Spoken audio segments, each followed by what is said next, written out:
Well, hi, thanks for joining me in my shop, and here's what we're going to be working on next.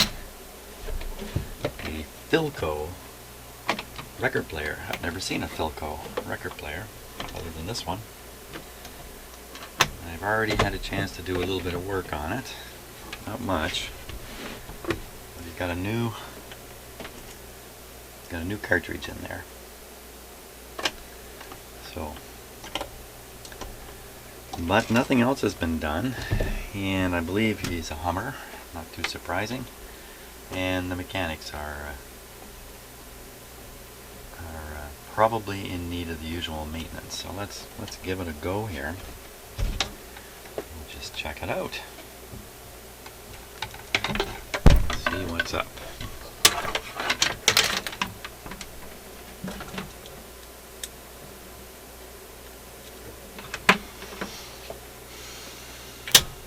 Okay.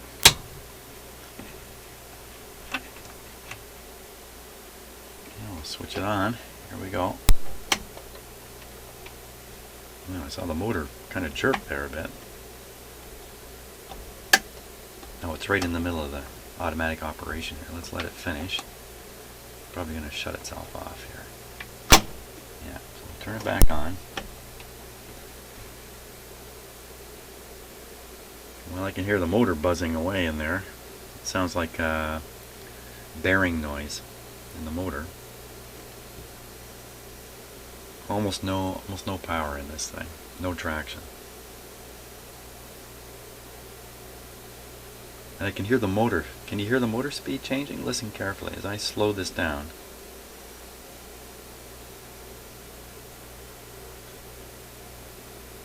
Unless that bearing sound is from something else, and I'm pretty sure it's right from the motor.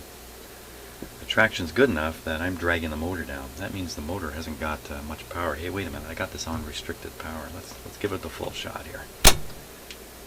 That can make a big difference. So let me try it again. That's not bad, actually. Where's the big hum?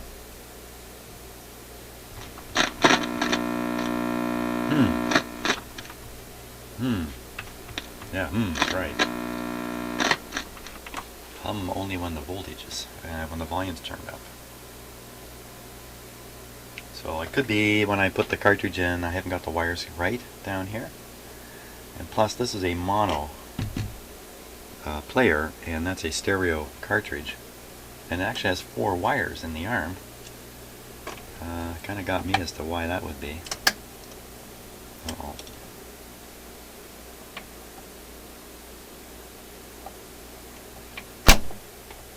Good enough. There's tape all over this, or there was Scotch tape all over this for some reason. Okay, let's do all the standard stuff here. First we'll go after the mechanics of the record player.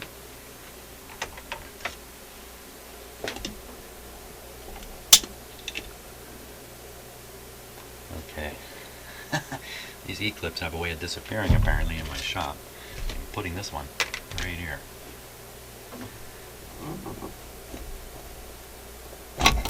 Okay, off comes that. Let me just change the camera here a little bit. Okay, I think that might be a little better. Lots of hair in here. That's bad stuff. Bad. Ooh, hair everywhere. Well, there certainly is lots of grease and gook around here.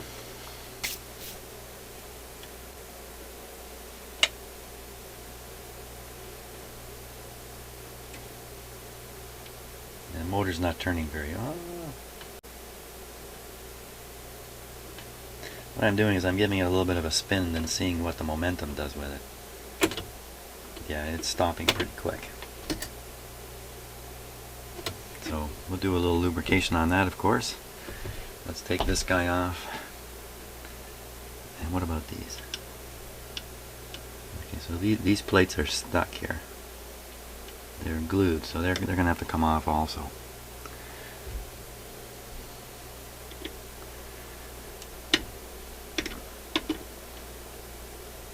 I've got all my favorite tools out in my car because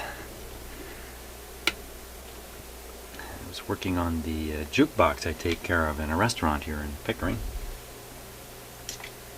And I'm going to be out there later today again, and I just left all my best tools in the car, my favorite tools. So I'm going to have to use my second string set of tools here. Okay, let's pull this thing off. Now this is the system that triggers the pickup at the end of the record. When the tone arm gets over here, it comes up. It's up to this. And well, they are loose. Oh, they're glued. They've been lubricated. And as long as the lubrication remains really, I use very light lubrication and it remains in its like new condition, that's fine.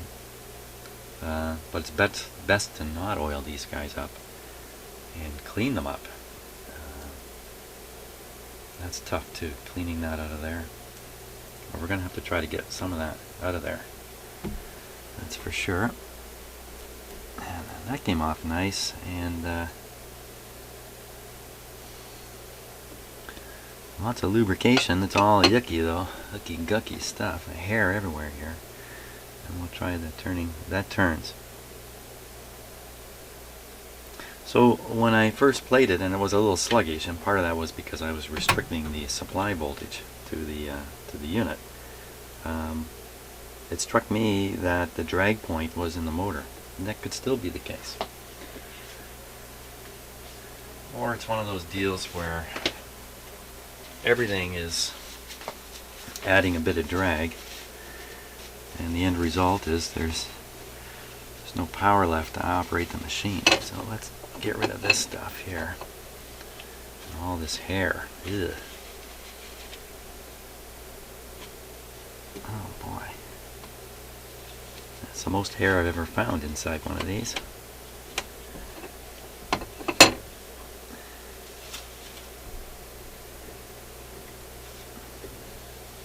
Wow.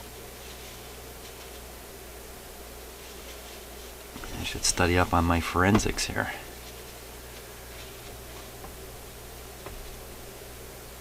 Oh yeah, that's pretty. A lot of hooky goo down here. Hey, how about a close-up of the hooky goo? Yeah. Start your day off right.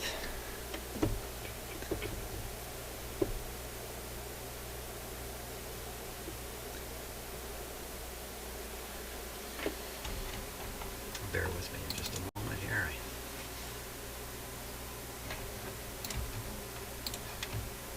I have to turn on the dialog box so I can affect the focus here. This camera.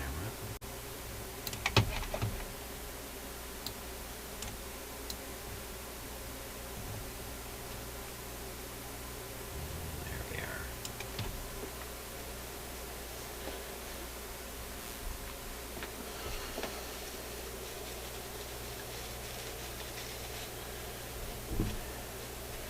So this guy appears to have more grease than I would expect. So pretty sure he's been maintained in the past.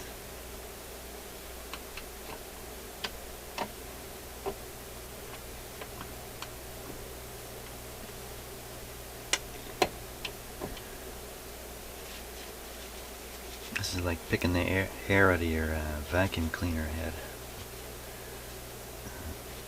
Yuck.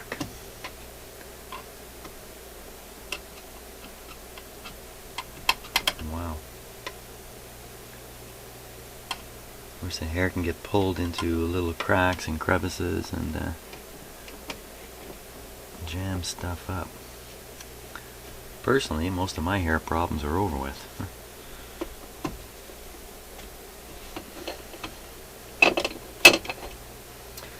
Yeah, my father lived to be 91 with a full head of hair. So when I was a teenager and I could see that he had this hair, I thought, man, I'm guaranteed. I'm guaranteed. Of course, I grew up in the 60s and 70s, so I had hair past my shoulders there at one point. And, you know, give me a head with hair, long, beautiful hair, all that stuff.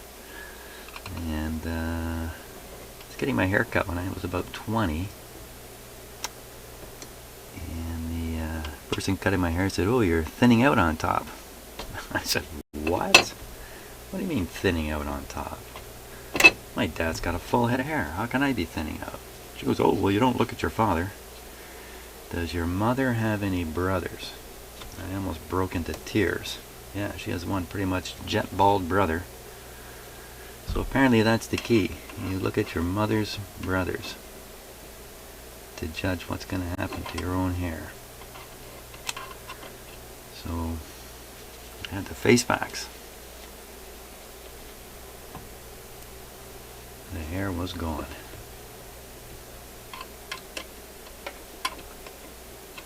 A lot worse things in life, though. Oh, look at that. Where'd that come from? That just came out of my piece of paper, I think. I'm cleaning it.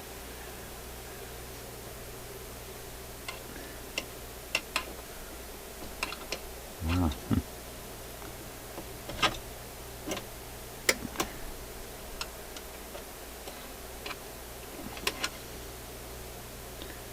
It's not really the grease I'm worried about so much. It's just this hair.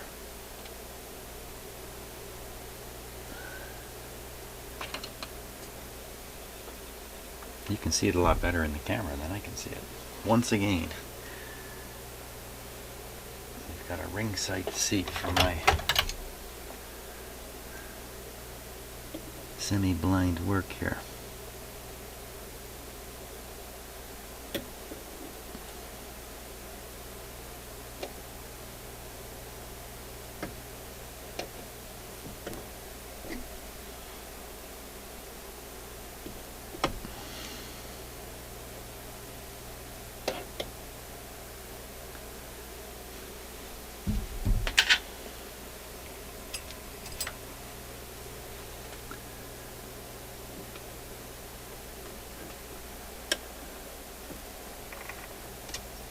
I think I got it all. Let's see what it look like on the camera here.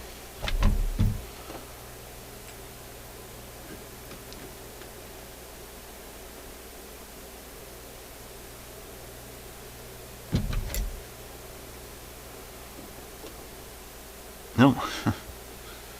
No, I didn't. Now here's a funny thing. I'm worried about the hair here affecting the movement of these parts, kind of counteracting the lubrication, but our hair, which serves a couple purposes, one of them is, yeah, lubrication. Kind of a weird thing to think of, but we tend to grow hair in points where a lot of friction can occur. I don't know if I want to say too much more about that. The hair on our heads is different,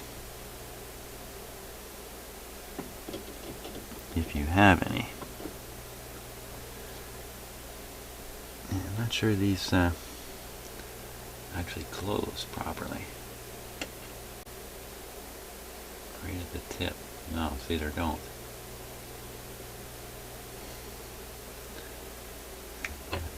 Have to straighten these out a bit, but I think that's just about all I'm going to get from there. Let's check out this.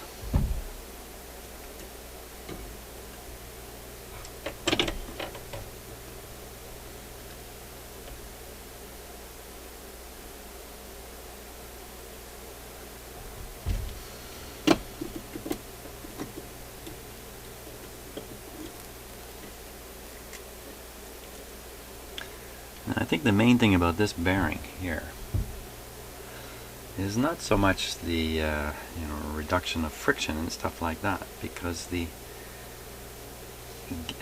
gear ratio and how these things are built is huge against that part, that I can explain that better.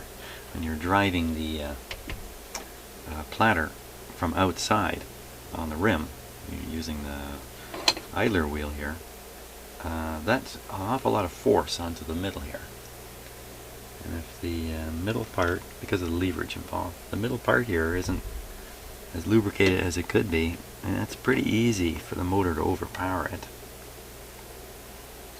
I think the real issue, well, there's a lot of, you see that? There's a lot of junk all over this hair, and look at that stuff.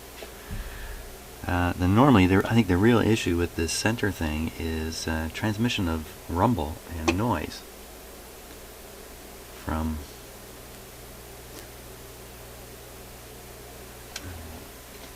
the motor and from the platter itself. Look at the hair under there. Huh. Might as well clean that out of there before I...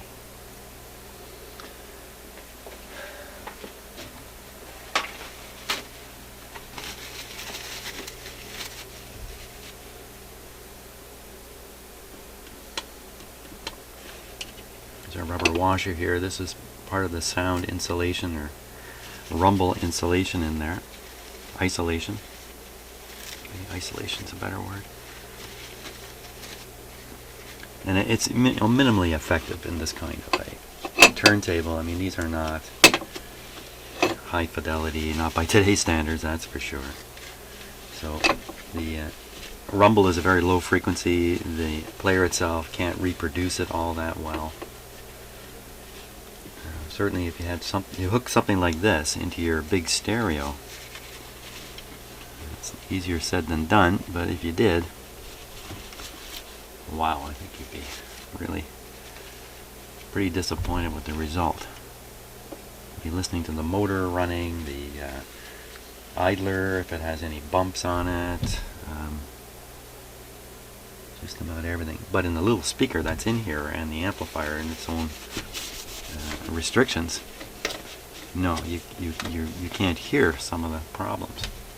Another thing too is on these guys with no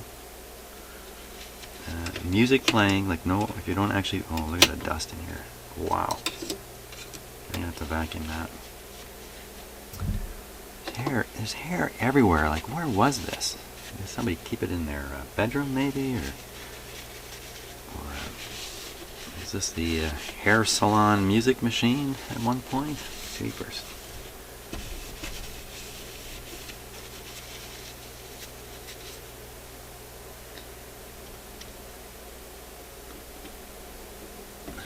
Okay, back goes, we can see all on the shaft here too. Let me clean that up.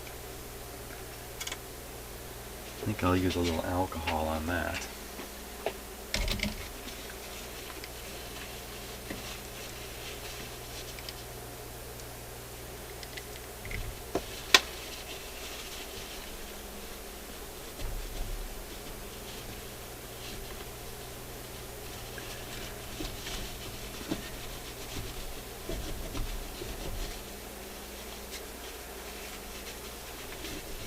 Alcohol did a nice job on that.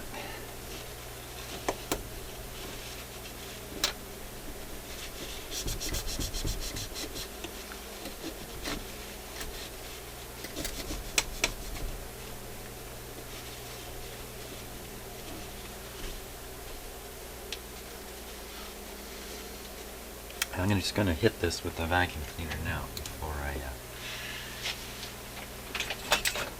knock the dust around and just kind of end up back where I started here. Here we go.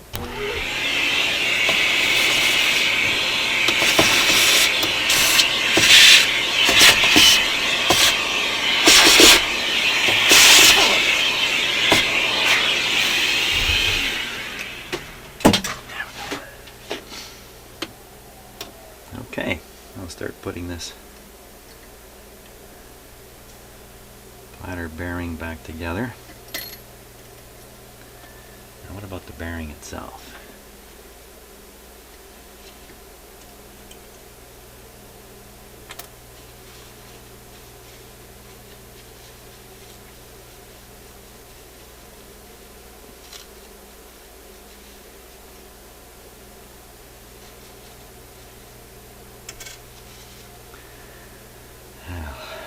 It's got hair and junk all over it here. I just have to go at it. I keep using my dirty rag here. This will probably be the last thing I can. Cloth, or paper rather. It's not a rag. It's just paper towel.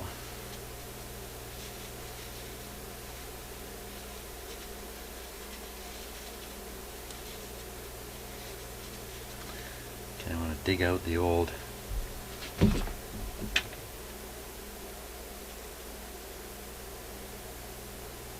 wonder if any hair actually made it right into here.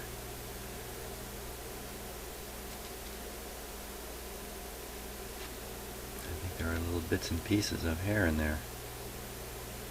Certainly there's dust in there.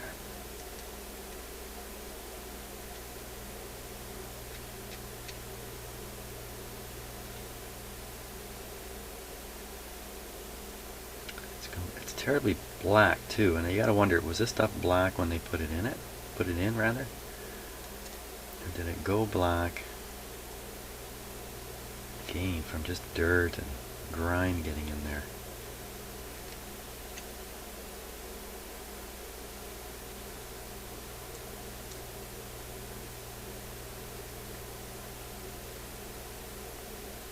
Oh yeah, there's hair or something fibrous right in here.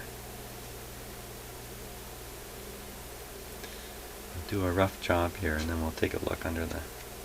Yeah, I could put this under the microscope. Maybe when I get it really cleaned up, the last stage, I'll look at it under the microscope just to see what can be seen. Don't expect anything special. That's usually when you see stuff.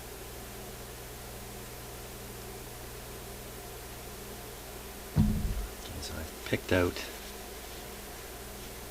a fair bit of it here. I'm going to go at it with a Q-tip. See if I can get a little more of that out of there.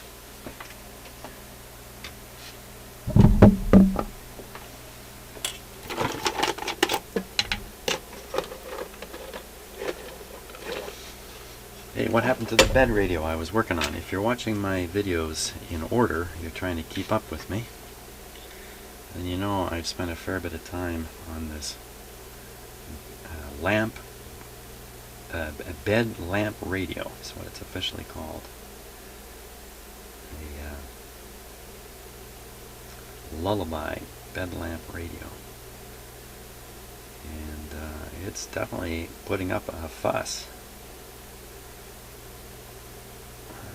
Just as I'm doing this work, I'm posting the last couple videos. I actually did the work on it yesterday morning, but I've set it aside at this point in favor of giving these other guys some attention, because the bed radio has become a real challenge. But I'm not done with them yet. Oh my gosh, there's all kinds of hair in here again. It's coming out of this. Okay, this has got to go.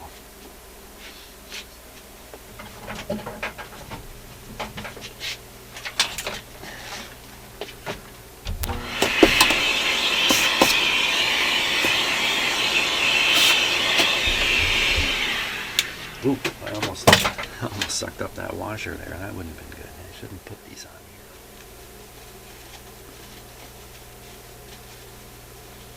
here. Okay, I'm going to alcohol this thing here.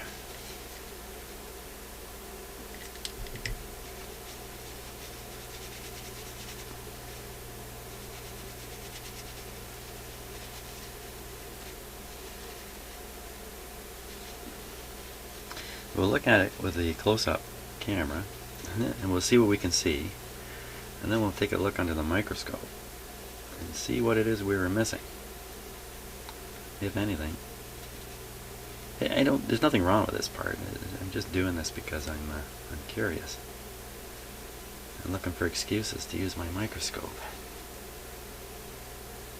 Okay, let's take a look at that.